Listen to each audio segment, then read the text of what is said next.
is the Business of Reselling podcast. I'm your host, Jessica Oman.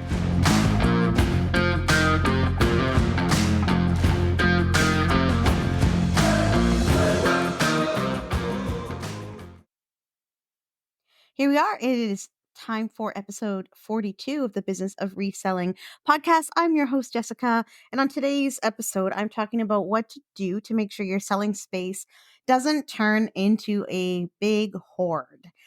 So this episode is about clearing out and starting over, which is something we do at least twice a year, sometimes more. We might do that 3 or 4 times this year because we're acquiring inventory at a faster rate than we were previously. But I want to talk about how to let go of the things that, even if they might be worth something, if you're being honest, you're never going to get around to looking into um, things that you're never going to sell, things that don't have much value, but just kind of look cool. You know how it is as a reseller. You buy stuff, you put some things aside, and the pile just grows and grows and grows. Not a death pile, not stuff you're eventually going to list, but stuff that you might never list or get around to. You know those piles exist in your home, in your workspace, in your warehouse, in your garage, wherever it is that you do your reselling business. You have to deal with that stuff from time to time because it will absolutely paralyze your business and stop you from scaling up if you let it build up too much. So before we get to that, make sure you get over to YouTube and check out a video I did last week, which is our What Sold in March episode, where I'm sharing sales everywhere from $18 up to $750 and all things in between. March was a very interesting month with all kinds of cool sales. So if you want to see what kind of things are leaving our eBay store, definitely head over to youtube.com/@Storagewarrior podcast. And I've been trying to do What Sold on eBay videos for the last few months, and I want to get one done every single month. So you'll get to see kind of what's going on in our business, what's selling well for us, and maybe that'll give you some ideas on what you should be sourcing as well. In other news, we've been really focused on the warehouse sale, honestly. So because our shop has been so full and so cluttered with a lot of stuff in it that doing the sale has been like the majority of our focus. Sorry if you hear noises around. It's just my dog being cute and making noises because doesn't understand who I'm talking to, and it's disturbing him. But we, of course, because we can't stop buying inventory, went and bought more inventory. This in April every year, Sawasan, Ladner, and Delta, which are municipalities just south of us, do like a free dump day. That's called the spring cleanup, where residents can put anything out on the curb. That is not like part of their normal garbage, and the city will come and pick it up. And of course, it attracts lots of pickers. It's kind of fun to drive around really slowly through all of these neighborhoods and see what kind of cool things you can find. So even though the warehouse is chock full, we were like, of course, we have to go and get some more stuff anyway. And so that's what we did, of course, all last weekend. And you tend to get like larger items in the spring cleanup, not so much things that are good for eBay. So you get stuff like garden tools and like ladders and really like useful things that sell well locally but are not really shippable. So they're kind of fun for just like building up the local sales. Anyway, that's what we did, and we are picking up new items that way. Delta Spring Cleanup pickup is this week, so I think we'll be going out tomorrow to see if we can find anything else. I'm working on securing some new sourcing partners, and that's going to be my focus for the next couple of weeks. It is definitely time for more inventory, which is what I'm going to talk about today. So we had one of our big warehouse sales last weekend, and it got us thinking about how other resellers might deal with all of the extra stuff that piles up around them. So Johan suggested I do an episode on how to clear out and start over, why it's important, how we do it, and some of the other ways that you might choose to do it, just depending on how your business is structured. So as a reseller, you must admit that you end up with not just death piles, right? Not just the stuff that you need to get around to photographing and listing, but other piles of things that you either don't know about, haven't had time to research, or aren't that valuable, but they just look cool. You're never going to list these things. You're never going to display them. You're never going to gift them. But the more you scale up your business, the more of this kind of stuff you're going to have. And realistically, it will suffocate you if you let it actually physically suffocate your space. So you have to get it out of your way so you can use that space for better things. However, as I'm going to talk about, this type of action can be really tiring, right? There's energy in things. There's energy in things. I don't want to get all woo woo about it, but it's a fact that physical things, inanimate objects carry energy. And however you want to think about that energy, when those things are all around you, it affects your energy and it affects the way that you work. Um, and so you've got to decide what you want to do with that energy and how you want to change it. And is that takes energy and drive and focus to actually do. And so a lot of resellers don't do it. I mean, I've definitely visited other resellers who have huge warehouses and just massive spaces that are disorganized and piled up to the ceiling.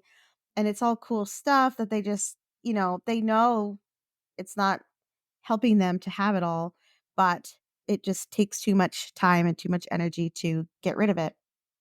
And it's the lack of action at this point that I think we all get to in reselling that might have some resellers walking the line of hoarding behavior.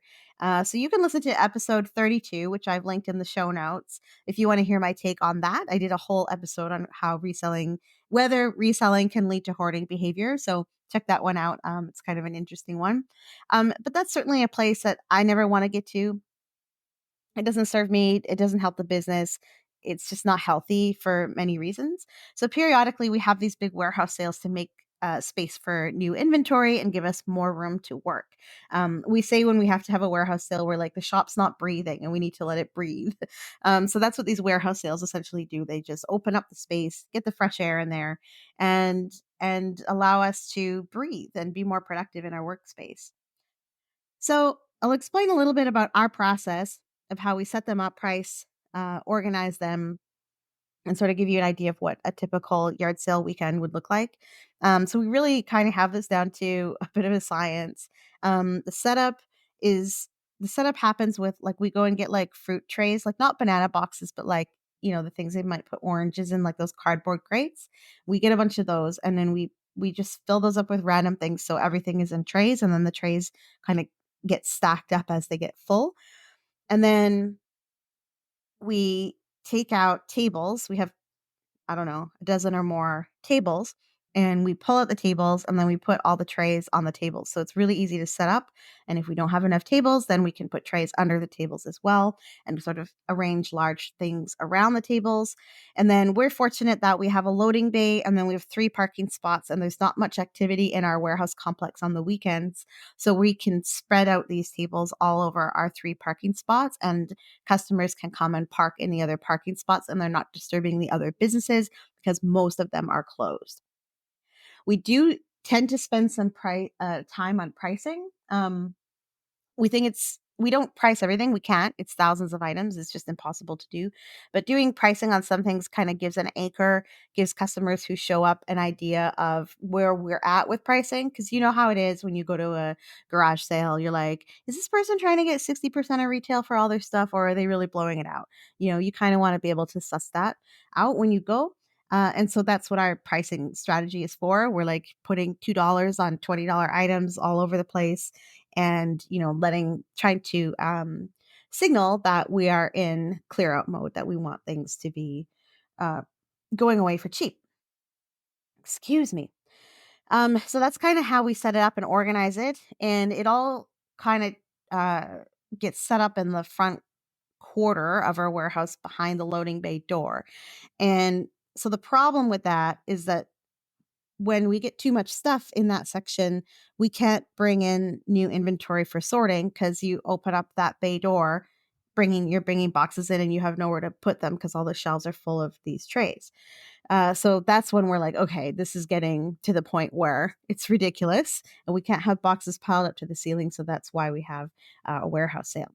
So we make between 12 and 20 signs, and we post them all over the neighborhood. We sign pretty heavily, and we reuse our signs. So we always run our warehouse sale the same days and same times of day, and we don't put the dates on the signs, so that we can use them again and again. And we put those all over, and we also hit Craigslist and Facebook Marketplace with usually 3 listings advertising the sale. I'll do one on Thursday with some preliminary pictures. I will do one on Friday. And then when the whole sale is set up and going on Saturday morning, I'll take brand new pictures and do a third one. And then for Sunday, I'll take new pictures and do another Sunday advertisement. So I guess that's 4 in total. That's how we advertise it. That's enough. It brings people down in droves. And it can get really chaotic actually sometimes, which is kind of fun. I don't mind it, but it's a bit of an energy suck. Yeah, so that's how we do it. And people know, I think, like, we have a lot of resellers who come to our sales. We have a lot of repeat customers who come. And I think the reason why people keep coming back to our sales is because we always put new stuff out. So we do not, like, in your town, wherever you live, there's those people who have a yard sale like every 3 weeks, and not to go there because they keep bringing the same stuff out week after week after week and trying to like extract, $5 out of this or that thing that nobody really wants. We don't want to be those people. We want to show that we have brand new inventory at every single sale and we price low. So resellers do come. I'm sure that they make money off of us. I was talking to a guy on the weekend who was like, I've made tons of money off of you. And I was like, great. Like, good. I'm happy. Like, there's enough junk out there for all of us to make a buck. So for us, it's more important to have the space empty than to painstakingly research every single one of those items. So if we fumble something and another reseller gets it and they make a bunch of money, fantastic. So that's what a typical weekend would look like for us. And I have to admit, we don't like having these warehouse sales. And it's not because the people are annoying. I mean, they're usually not annoying. It's like they make good money. I mean, we made about $2,800 this weekend. The interactions are usually positive. If we get good weather, it's pleasant to be out there, but the whole process is just kind of exhausting. And what happens is we end up working 12 straight days because we don't really have the ability to take weekdays off to compensate for our extra work on the weekends. So we work Monday to Friday, Saturday, Sunday, and then Monday to Friday again. And we just get really kind of burnt out and tired. And that's where we are right now because it's Monday night. I'm recording this podcast and the yard sale ended yesterday. So we're just like, ugh, we're just kind of at that point where it's like, just feeling a little bit exhausted. Fortunately, it only takes a few days to get re energized because the space in the warehouse wants to be filled and we get motivated to fill it. So I know it happens every single time. This is the cycle. We get super pumped about sourcing. We get like panicked because there's so much space in the warehouse and we're like, no, we have to fill the space as fast as possible. But we get excited about work. And the whole energy in the shop is different, right? Because, like I said, stuff carries energy. And getting rid of the stuff releases that energy to allow you to breathe again. It's always how we've seen it. So, some funny things happened this weekend. Again, we had some great customers come. We had some really fun interactions, made lots of jokes. And we had one of those like fake or like one of those things where you can putt, like the indoor putting practice thing. And the guy was trying to negotiate, and Johan said, if you make the putt, you can have it for your price. And then the guy stepped up and made the putt, and everyone at the yard sale laughed. So we had lots of things like that were happening, which was cool. Lots of resellers came. One of the funniest things, I love this every time. There'll be resellers who come who've never been to one of our sales before. And somebody every single weekend will say, gosh, you guys are selling some really good stuff. Have you ever thought about selling on eBay? And we're just like, yeah, a couple times. We should, yeah, we sold one or two things on eBay. Yeah. And it just kind of makes me giggle because it's like, look at this warehouse. I mean, of course, there's a business here. Like, this isn't like my storage space. But anyway, it seems obvious to me, but maybe it's not obvious to everybody else. I had somebody else I was talking to. I really enjoyed the conversation, but one of the things they said was, I don't know, you can't make any money off of these yard sales. So, like, why are you bothering to have them? And I thought that's a funny thing to say because you're here. Um, and we did make $2,800 this weekend, which is pretty good. We usually get between 2,500 and 4,000, which I think is well worth the effort. And it's certainly not our primary source of income. It's just a clear out. It's just a way of moving things along so that we can make more money. It's a fun way to get rid of this stuff by just extracting those toonies and loonies out of it. And at the end of it all, we're only bringing one truckload of stuff to Value Village instead of having to make 4 or 5 or 6 trips with all of the thousands of things that we've accumulated over a few months. So, did I fumble good stuff? Absolutely. People were like, "Oh yeah, last time I was here, I bought this for blah blah blah $5 and I sold it for 150." And I'm like, "Oh, that's cool. Guess I missed that." What was it? And we have these conversations and I think sometimes people are trying to imply that we don't know our stuff, but that's not what it's about. It's just it's I don't we get too much stuff to be able to research and know absolutely everything. And I will make more money with the increase in productivity gained from having a more pleasant place to work than I will researching every tiny thing in that space until I know the value of all of it. Like if I fumbled a $150 item for $5, it's okay. I will get another $150 item. We acquire tons of inventory. It kind of sucks, you kind of like, shoot, I wish I hadn't done that. And maybe I'll know better for next time. But it's going to continue to happen at the volume that we're acquiring stuff and at the scale that we're reselling.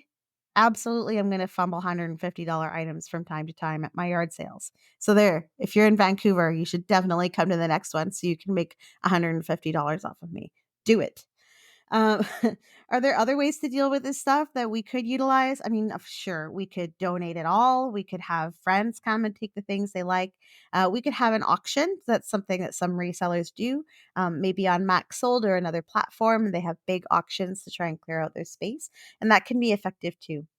Whatever you do, the point is, however you're going to clear your space, you must do it from time to time so you can start this cycle again, or you will be buried literally and figuratively in all the things you don't know what to do with and barely have time for anyway.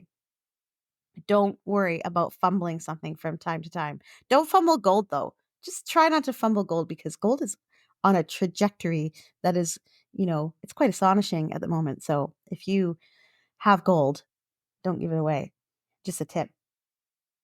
Anyway, call to action for today. What is your go to method for clearing out the things you will probably never sell? If you have a creative way of getting rid of stuff, do you throw it over the balcony? Do you burn it? Like, I don't know. What do you do? Share it in the comments. I would love to know how you keep your space clutter free and useful. All right. Don't forget to subscribe to the podcast anywhere you get your podcasts. If you're watching on YouTube, but you prefer to listen, then you can just go to businessofreselling.com and sign up to listen with any podcatcher. If you are listening on a podcatcher and you're like, what does this girl look like? Go to youtube.com/at Storage Warrior podcast. You can check out my nerdy videos that I post from time to time and get more content that is not posted on the podcast. And don't forget, we're always buying. Hook us up with a great pick in the Pacific Northwest or British Columbia, and you will receive a gift. And I hope you've enjoyed this episode, and we will see you again very soon with episode 43.